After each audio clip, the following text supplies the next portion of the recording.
In 2011, I actually had a son pass away, and that kind of changed my world in a lot of ways. Obviously, in one way, kind of rocks you to the core, right? But then in other ways, I think it really was a moment or a turning point for me of sort of where am I headed? Like, what's my life about, right? And what started sort of for me as just trying to figure out like why would that happen, to kind of a search for hope and like trying to find hope in my own life. Welcome to the Jeff Sutherlin Show. Let's grow today as we learn from decades of real estate and leadership experience. We want you to know that when you log into this show, you're going to get authentic conversation. We're going to give it to you straight, and it's going to be real. Well, hey, everybody. Jeff Sutherlin on the Jeff Sutherlin Show. Today, I've got another winner. Winners only on our show. That's what we say. But, before I go over to Lisa, our guest today, I want to share, Jason and I have been locking people in at fixed rates at 3.75 to 3.99 through all of our builder associations that we have here in Phoenix. If you're a buyer out there and you're thinking you're locked out and it's not affordable, you may be able to buy a house.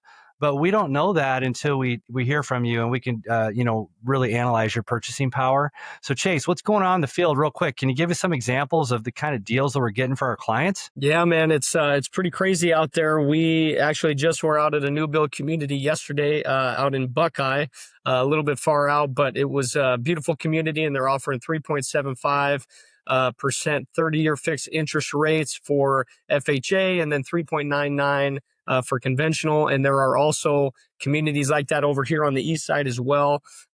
Depending on where you look, there are options out there with those great interest rates and other great incentives from the builder. So we're seeing quite a few of them, and it's good to see that there are options out there. There's 17 major municipalities in Phoenix. And by the way, most of them now are in a buyer's market. We predicted this back in the second quarter, and what's happening is these cities are falling from a seller's market to a balanced market to a buyer's market. And now what we're seeing, because of all the concessions that sellers are offering and price reductions, now we're finally starting to see the median sales price reduced across the entire Valley of the Sun in Phoenix. Why do I tell you this? It's a huge window of opportunity for buyers right now. Buyers have massive leverage in the market right now. And I can tell you, if the rates start trickling down, which there is a very good chance that they will continue to trickle down, those prices will probably not be going down. Those prices will probably moderate or even go up again. So now's a window. Take a look at what we can do for you and see what kind of deals we can get. We even have sellers paying down points for buyers, all kinds of stuff to help buyers get into the game. So want to just let you know, we're here for you. Chase and I work a lot of long hours to help our clients. All right, so enough of that. Let's get to our guest. Her name's Lisa Kane. What an amazing lady she is. She is also a big-time leader at eXp Realty. She's a regional director. So Lisa, welcome to the show. Thank you so much. Excited to be here. Yeah, so honored that you're with us today.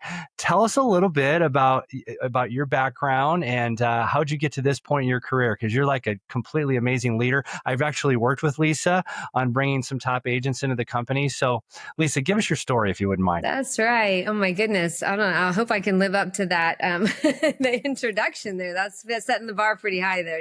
Yeah. So I have been in the real estate industry. This summer is 28 years. Which is crazy. It's a really long time. I know. Look, Chase almost choked on his drink. He's like, wait, what? I came out of the womb doing real estate, Chase. I promise you, right? I was like, right, jumped right in. So, I've been in a long time. Majority of my career has always been focused, or a lot of it's been focused on land and development. That's sort of my sweet spot and what I love. I started in the industry in California. I was born and raised in Southern California, so I'm from Newport Beach, and then did a lot of real estate in the Bay Area, and then moved to North Carolina in 2010. So just a little rewind for a moment. In 2007, my oldest child was born. And so it was kind of a really great time. We all kind of know where the market was in that 2007 timeframe, especially in Northern California where I was at the time. So it was a really good time to hang up the cleats for a little bit, like take a little break. And so I did that. I thought maybe that I was kind of done. Actually, I was like, just, I'm going to stay at home with my kids and see where that leads to. So in 2010, we moved to North Carolina, and we had never been here, but just came in search of like where we kind of looked at a map. Where do we want to raise our kids? And everything kept coming up. Raleigh, North Carolina, great place to raise your family. So we literally like sight unseen, put our house in the Bay Area up for rent, got on an airplane and came across and had a house ready here to go and moved here and have never looked back. So it's been great. In 2011, I actually had a son pass away, and that kind of changed my world in a lot of ways. Obviously, in one way, kind of rocks you to the core, right? But then in other ways, I think it really was a moment or a turning point for me of sort of where am I headed? Like, what's my life about, right? And what started sort of for me as just trying to figure out like why would that happen, to kind of a search for hope and like trying to find hope in my own life. And that turned into actually starting a ministry, which became a nonprofit to help other moms who experience loss find hope. So that was sort of my journey, I will say, back into, even though that's not really the corporate world, but back into adult conversations and more of a working world, was starting that nonprofit. And from that, I think I realized that while I had two little ones at home at the time, my older two were almost four and a half, I guess, and two. And so I had been home for a bit, but I think I sort of missed adult conversations and all that. And so I decided that I wanted to get back into the real estate sector in some form. And that's how I jumped back in. And now that was 13 timeframe here in North Carolina. And I really wasn't sure what to do because, we all know in our career, one of the things is that we work really hard and we build connections and we build relationships and we have our sphere and everything, and we build this up. And then I moved across the country, and I was, just getting settled in a new place. I, wasn't sure even of, kind of where we were going to end up and how we're going to end up. And that turned into I said, well, if I'm going to go into real estate, what is it going to look like? And I didn't know. To be honest, I'm going to tell you. So I just a lot of time in prayer. I was like, God, you know what? It's in your hands, like where you're going to take me. And one night I woke up and I told my husband I was going to start a charter school. My husband was like, you're going to start a charter school. That sounds great. Like you need to go back to bed and, whatever. And I was like, no, I need to start a charter school. And my husband's kind of used to my crazy ideas and that. But I tried to ignore that nudging and I was like, I don't know. Rewind a little bit. I do have a master's in educational psychology and started my career at the very beginning. I was the teacher for a few years and a vice principal. So a little bit made sense, that calling, right? I'm like, okay, maybe the education, I'm going back. Well, long story short, I acted on that and I said, okay, I guess real estate, not quite yet. God, I'm going to start a charter school. And so I went on the path to start the charter school. I didn't have a clue what I was in for, which is probably a good thing. Sometimes when you do things unknowing, we're more apt to do them than maybe if I knew what was ahead of me. But that was now over 9 years ago.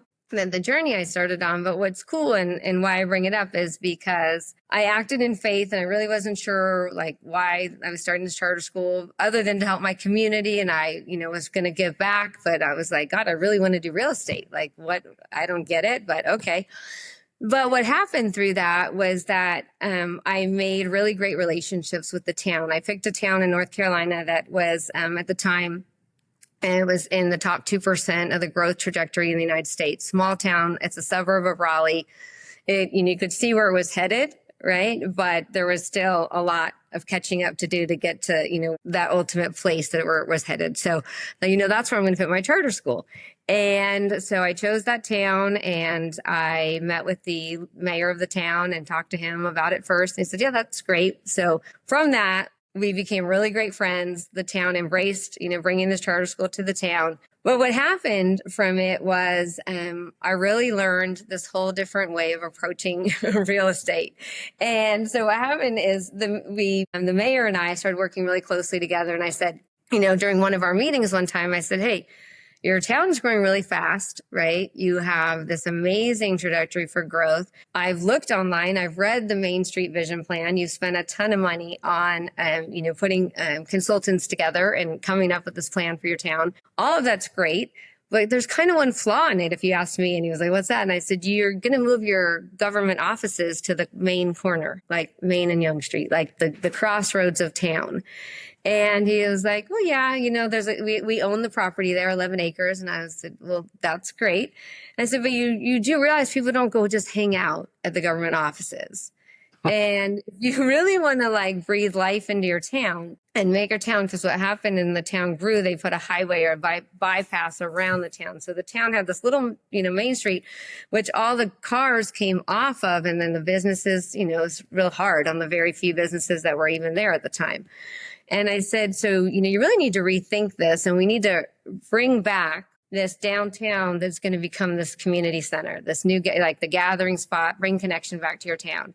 And so he said, well, if that's what you want to do, go do it. Right. Like you bring that. And I said, okay, that's like the challenge. Right. So my words were literally to him. I was like, okay, game on, let's go. Right. So I went home that night and I told my husband, and I said, and you know what? I think I honestly, I realized what walking in obedience led me to. This is like my new passion. Like, I'm going to figure out how to do this downtown. I'm going to take the years of experience in land and development and building out communities in the West Coast, and I'm going to do this. I'm going to bring that, and I'm going to come here and do it.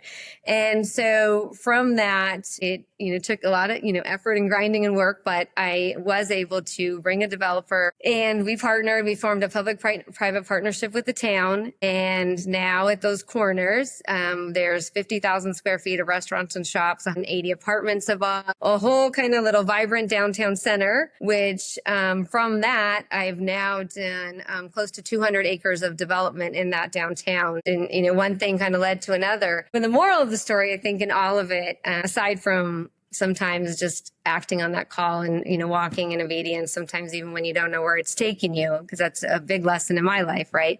But the other part of it is I learned this whole different approach to development, that if I could go back and start my career over, or do it a different way, I wished that I had learned this in the beginning. But from that point on, it's now how I do development. So instead of you have clients and your clients come to a town and they say, hey, Lisa, show me some land and I want to build 100 homes and I want to be over in this area, and you're like, great. You find them the land, and then they start the process. Instead, we really need to look at development in a different way. And it works out so much better when you go study the town, learn the town, study the vision, understand where they are today, what's their future use plan, what does all that look like, get to know the stakeholders in the town, whether it's the community members, your town council, the mayor, economic development director, all of that, and understand their vision, and then kind of step back and say, okay, how can I help you bring your vision to life, and then approach it that way. And so that's now my little rinse and repeat, that I'm now traveling to other towns and doing the same models. Wow. I've got some questions. That was very powerful. I know, Chase, you probably feel the same way.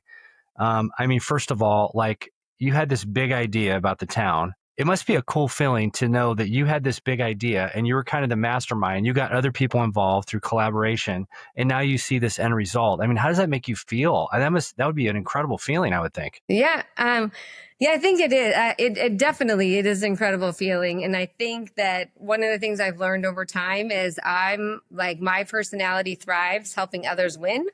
And so while from even the charter school, where my kids didn't need the charter school and didn't end up they don't even attend the charter school, right? But being able to bring something to the community, and then being able to bring the community back together, all of it really just fits into my personality of just wanting to be there, walk alongside people and help them win. And kind of, I'm happy to be in the background, but ultimately so that someone else can, enjoy the fruits of the win. And like you said, just, when you mentioned you're not really even sure why, you wanted to focus on the real estate, but you had this gut feeling, you had the Lord telling you, hey, kind of pulling you this way, and you did that, right? Yeah. Sometimes we got to just go with our gut, even though we might not have the explanation. We don't know why we're feeling this way, but you went at it anyways. And then, all of that came out of that. That's awesome. Well, you said the phrase walking in obedience. And you know what? Chase and I love this show so much because I learn from every guest. They give me something of such value. So you said walking in obedience twice.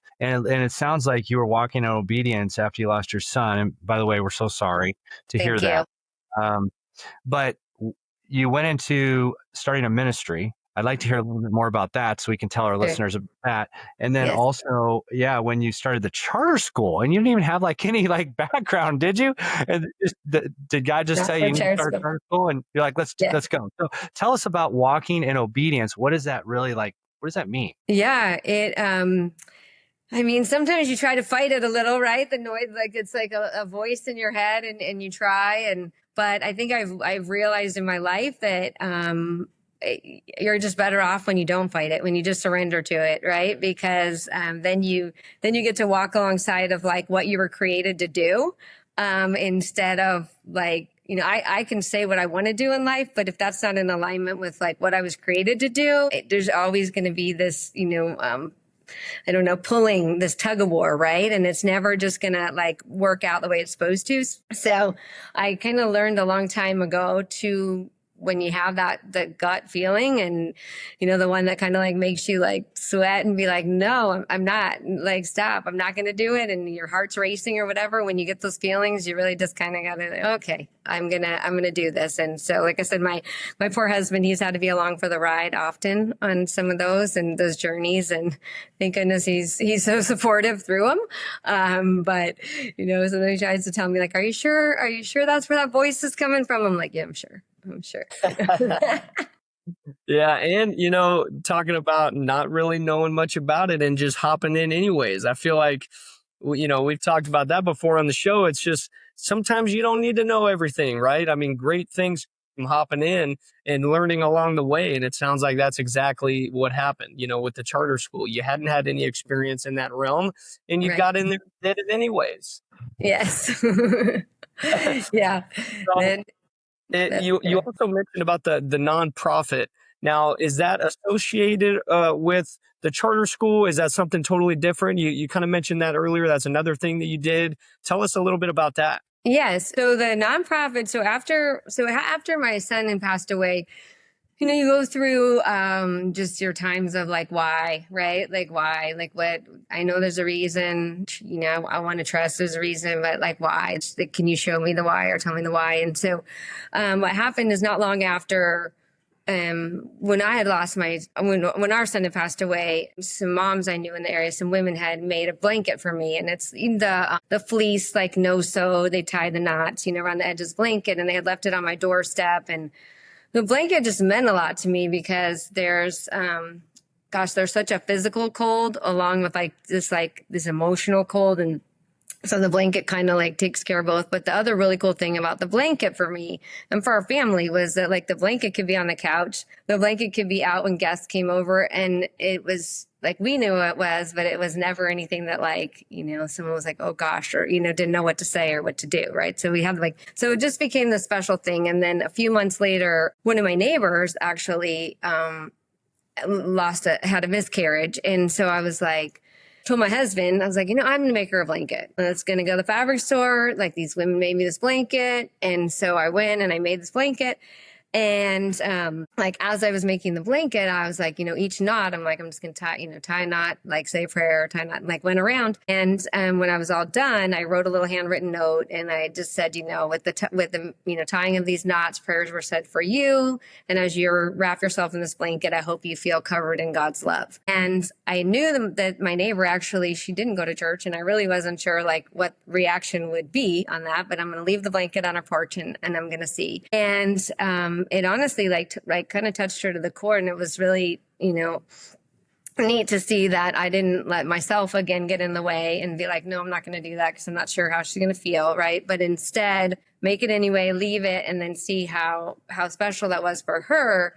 And so after that, I told my husband, I said, I think a lot of people could really benefit from these blankets, and maybe I need to make more of these blankets. And my husband was like, it took you 4 hours to make that blanket. Like, what is going to happen if you, how many blankets are you thinking you're going to make? And I was like, I don't know, as many as people need them. And I kind of just put it out there. And from that, it really led, I told one of the pastors in my church that I want to make blankets for, these for women. And he introduced me to a girl at another campus of our church who had lost a son right around the same time. And he said, she really is thinking she wants to do something in honor of her son. Maybe you guys could get together. I said, okay, great. So they introduced us, and from that, we decided, we're going to make blankets. We don't know. Just if people want a blanket, let's just spread the word. If anybody's down, they need a blanket, we'll start making them. Well, fast forward about 7 or 8 months, we'd made blankets for a lot of people in the community, and people just had heard, that these women will make you the blanket or, to give to somebody. So we did. And then we got a phone call from a local hospital that had heard about the blankets and had said, that they were revamping their bereavement process in their labor and delivery unit. And could we come and share a little bit about what we're doing and about these blankets? And I was like, yes, this is a ministry, right? Is that okay? And they were like, yeah, come to the hospital. So my friend and partner and I, we drove to the hospital. I remember we sat in the car, like we were going to be at the board meeting for the hospital. That's where we were coming in to talk. And we were going to have a section of the board meeting. And so we're sitting in the car, and I just remember we're like, what are we doing? Like, we were going to go to this presentation. Like, we didn't even know what we were doing. We had a blanket in our hands, a sample, and we went. So we went into this boardroom in the hospital, and it was majority of our men actually, like around the table, right? And it got to our turn, and we had 10, 15 minutes on the agenda to share about, we had now called it Covered in Love. That's the name of it. And so to share about Covered in Love. So we get to talking, and we're explaining what we do. And by the time we got to the end of our little section in our story, there were men that were crying, and everyone around the table started sharing stories of loss, at some point in their life. And long story short, it was well over an hour and a half, I don't even know, well into the evening, right? And we were still there, and it was still on our section of the agenda.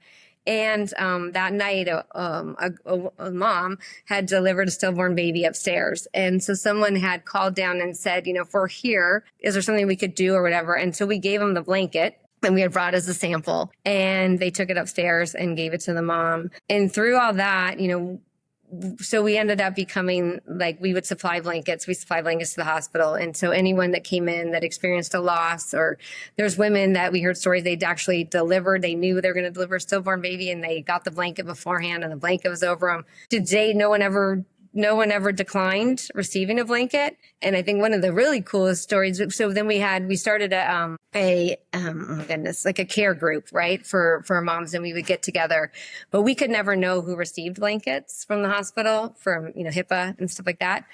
But we had our information on them. And so a lot of the moms ended up coming to our care group, and it was a grief support group. And so we got to meet a lot of them and hear their stories. And one of the coolest ones actually was, there was a Muslim woman, and she actually accepted the blanket, delivered the baby, took the blanket home, and actually told her husband that she was going to start coming in. It was at our church, and she came every month for a long, long time to the prayer group, to our support and prayer group. So it was really, really cool just how it works. And we launched a website. I will tell you, God's the biggest marketer out there, because I could have never done this. We put a website out, and launched it so that people could order blankets for others, and request a blanket. We've shipped blankets to over 35, maybe 37 states in 5 countries. Never knowing how people ever found the website. We recently had sunsetted the website for a little bit, because it's a lot to keep up with and a lot to do. And so it's in a momentary hiatus, I'm going to say, just because I'm going to revamp it. It's coming back, and it's just, I'm waiting to see in what form, but it's been an amazing way, and it's blessing others and helping others find hope after, loss. But in the end, we know when we give to others, right, the blessing comes back, and we actually end up being the ones, right, that not intentionally the blessings come, and we find hope maybe where we didn't even know we were going to find hope. That's crazy, man. That's just so much good stuff, Lisa. That's awesome. I appreciate you sharing that story. And I'm kind of taking notes here on all the stuff that we've covered so far, on all the different stuff that you do, and we haven't even touched on your role at EXP yet. I mean, how do you do it all? How do you do all these things? The charter covered in love. You have kids, and at EXP. I mean, how do you do it all? That's right. Very little sleep. No. No, I think it's just, my goodness, if you're passionate about things and ever just, it doesn't feel like it's anything that's a work in any way. Right. And so even the one thing I've learned through it all, really being intentional about my time. I think if there's anything that anyone ever asks me about, like something that, we should know about you or whatever, I try really hard to be intentional about my time.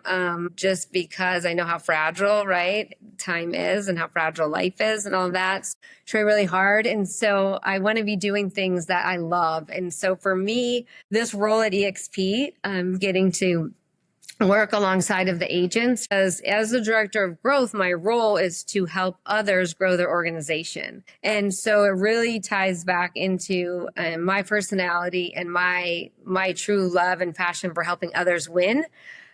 Because I'm on the calls and I get to support and it's when Jeff and I have worked together, right? And if Jeff has someone that's interested in joining EXP and they're in one of my states, and we can talk about that, like, which states I cover, then, we'll have a sponsor call, we'll call it, but just a little pre-call so I can understand a little bit more about, where Jeff, about this agent, how we want to work together, what's the best approach, right? So we're kind of in this team approach, and then we'll jump on a call and whatever those next steps are really like however Jeff and I determine them, right? Because for some agents that might be, hey, you know what? I think the process would be better. You take it from here, right? Someone will be like, I want to be on it. Sometimes it's, I'm going to go have a coffee with them. Can you help me with some things I might need to say? And then we'll take a next step. So a lot of different ways that we can go about it. But ultimately the goal is that one of the growth directors, our growth team, we end up on the call and we get to meet the prospect. The prospect to me, the future partner, I like to say. Prospect's an easy word to say, but I see them as partners.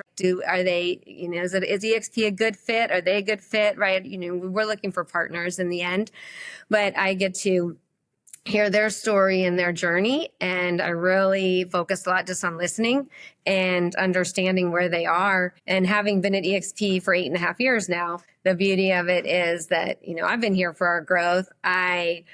I think I have a pretty good handle on the behind the scenes, right? We're constantly evolving and growing, but man, are we a machine, right? And our platform has so many tools and resources that we offer, but it's really great because I can listen and I can say, oh, you're point A, what does it take to get to wherever this goal is, right? What's missing, right? What do you need right now in your career?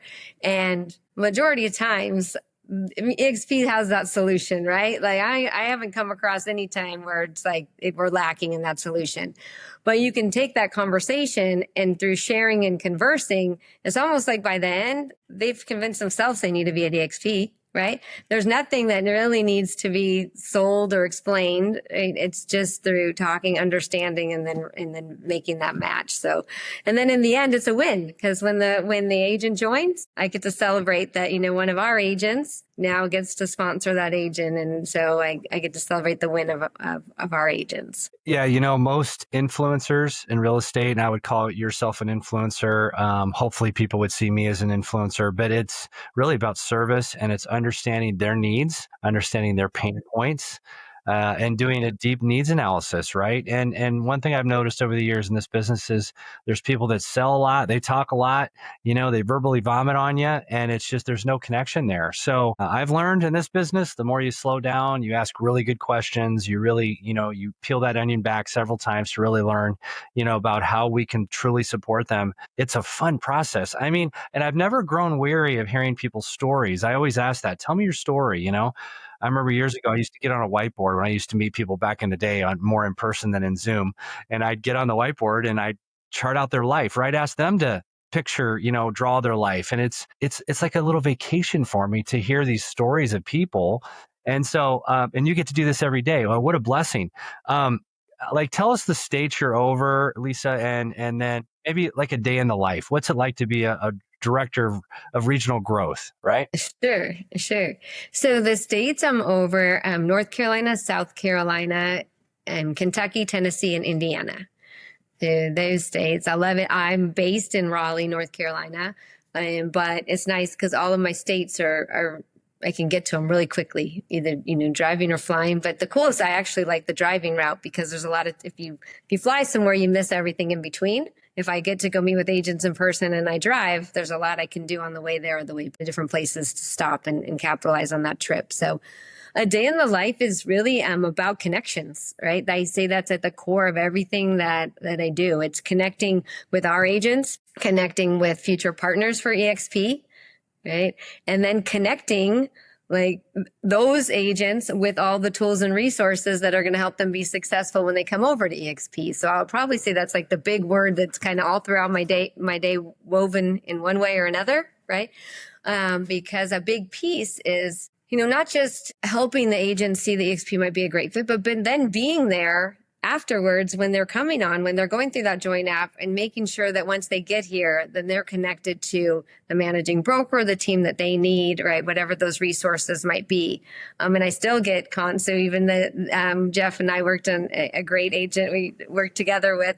And, that agent now is looking at bringing in some agents. And so we've stayed connected and talking and getting to work with him is so great, right? So yeah, I would say a lot of connecting. That would be the most part of my day, but they're meetings. I'm on, calls either with our sponsors or again with those partners. I also do strategy calls each week, which I really love. Right now, they're every Wednesday, 9 a.m. Eastern time. And I can get you all a link for that. But, anyone's welcome to join. It's like a think tank mastermind style call. In the beginning, celebrate some wins. And then really from that point, we just turn it over to kind of a what's on your mind, right? What's happening? Where are the challenges with growth? Where are the roadblocks?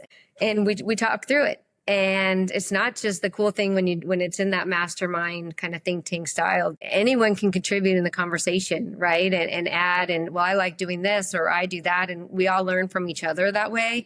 But the really cool part, and I think one of the things that I didn't think about as much in the beginning of these strategy sessions, which now, lots of months in now, I can see is that when agents come and they start taking an interest in attraction and what could that look like for them, they also start taking an interest in what is EXP all about.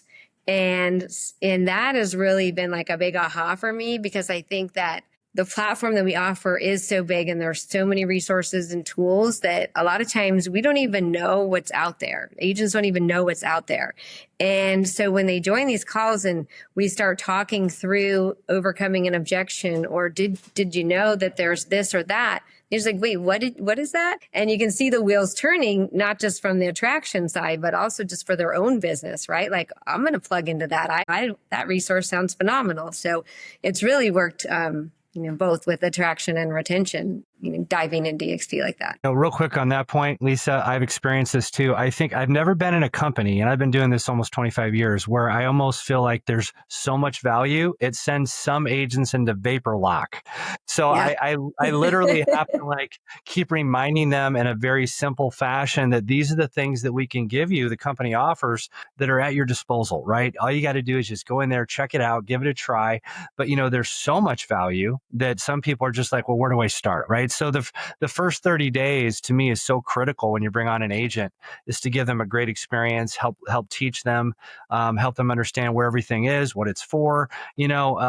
I really focus really hard on those first 30 days of an onboarding process. Yeah, it's key, right? Because it doesn't do us any good to find a great partner and then have that partner not feel connected and turn around and leave, right? So you're exactly right. There's so much that it can feel overwhelming. That's why I always tell people, you know what, we're going to just take a breath and we're going to just take it one bite at a time through it. And you're going to love the beauty of EXP is that it's so big and large and all the tools and resources that we offer. Don't let that become the negative of EXP, right? Just lean into that, but lean in just gently, step by step. Don't get overwhelmed by it. Yeah. Are there regional directors basically all over the states? You're over those specific states. I wasn't even really aware that there was somebody that was out there kind of championing for us, helping us out, with if we do have somebody that we're trying to bring on. So is that kind of something that's standard all across the U.S.? Absolutely. So we are spread out so that every state does have a director tied to it. In the EXP and the growth toolkit. Right? So I guess plug for that. That's an amazing set of resources. I think one of the things, my goodness, we've done so well over the last year are toolkits, right? The toolkit for everything at EXP right now, which has actually made being able to find information and be able to learn so much easier. But there is in the growth toolkit, if you scroll down towards the bottom, there's a map of the United States. And then next to that, it shows all the different VPs and directors of growth and how to get in contact with the ones it would be for whatever state. And then there's a discovery form too.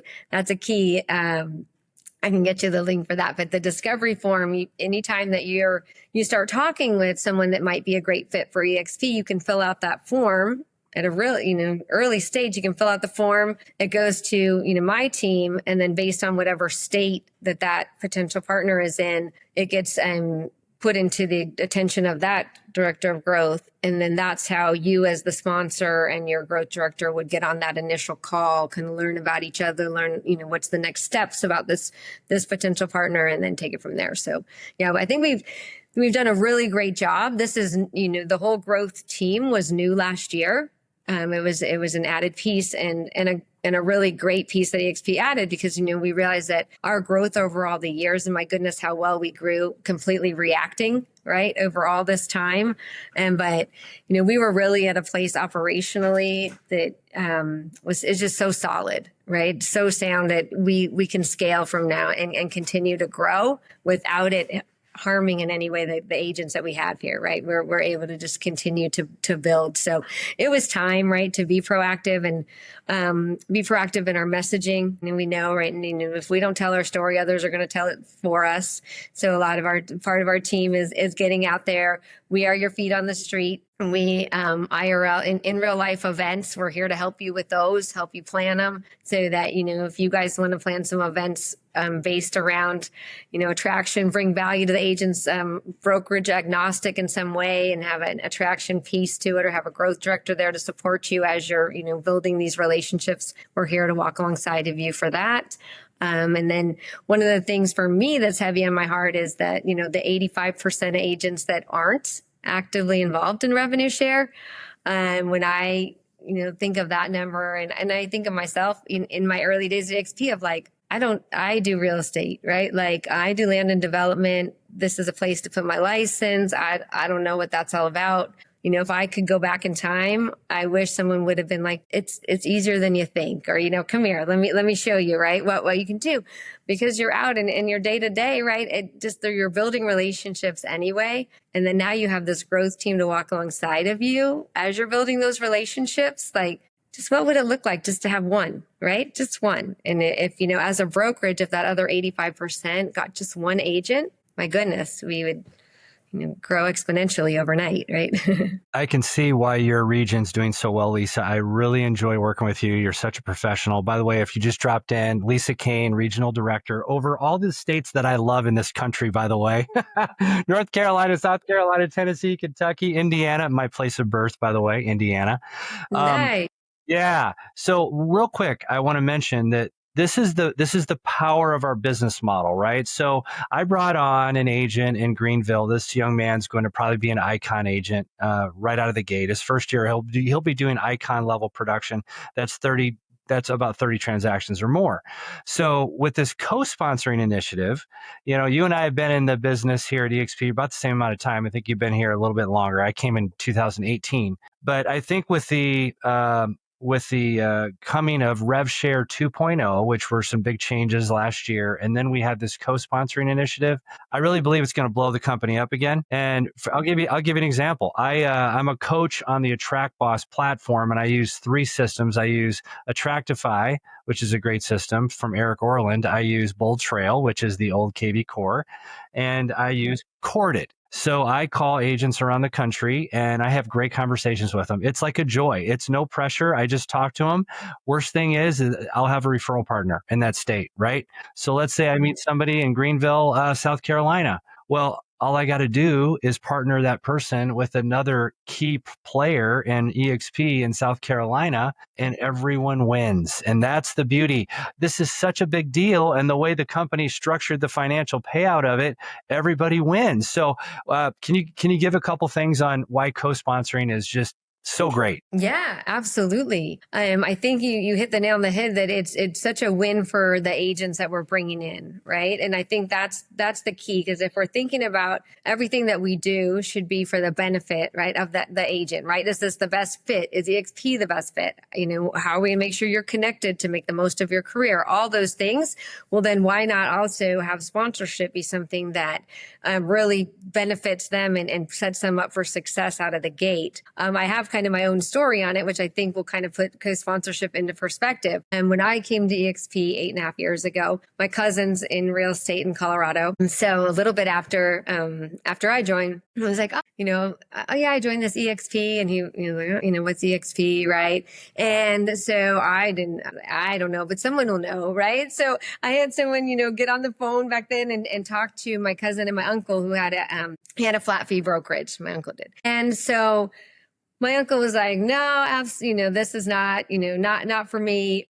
My cousin was like, yeah, no, I'm going to stay and build my things. So, okay. Well, fast forward like 5 years later, Mike Sherrard and my cousin came in contact with each other. And my cousin he really wanted to build out social media, YouTube platform, all these things.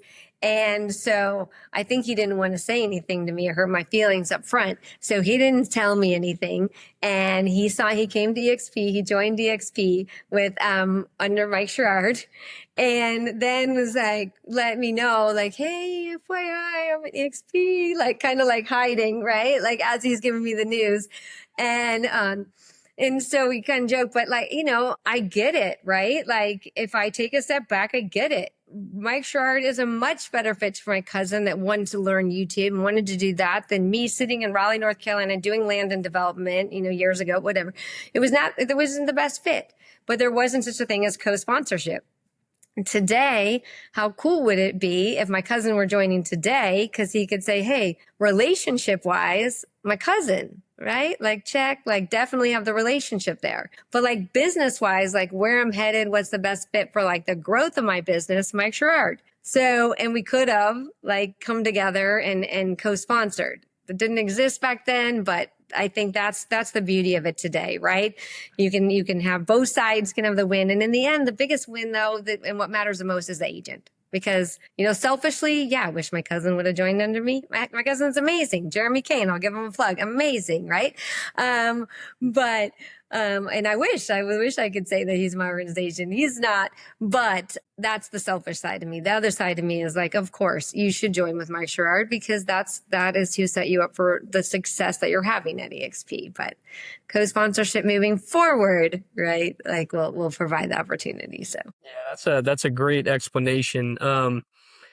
What else? Is there anything else that we haven't covered today, Lisa? That any upcoming projects that you're excited about? Anything new that you're getting rolling that we haven't talked about yet already? Goodness gracious. I think so. One of the things that I'm really actually passionate about is the 1EXP groups. I have really I don't know. I as an agent when I was here, truthfully, I wasn't involved in them, right? But when I kind of started on this side, things you learn, right? When your eyes are open to what's out there at EXP, I was like, wow, I want to learn a little bit more about this 1EXP. Well, and what the 1EXP groups really are the way I think the reason that they really struck a chord with me is because they're such an amazing way for agents to feel connection and community. And I think that, the platform of EXP and all the tools and resources, that's all the behind the scenes, right? That's the motor, the machine that drives us all forward and helps us scale and grow and build.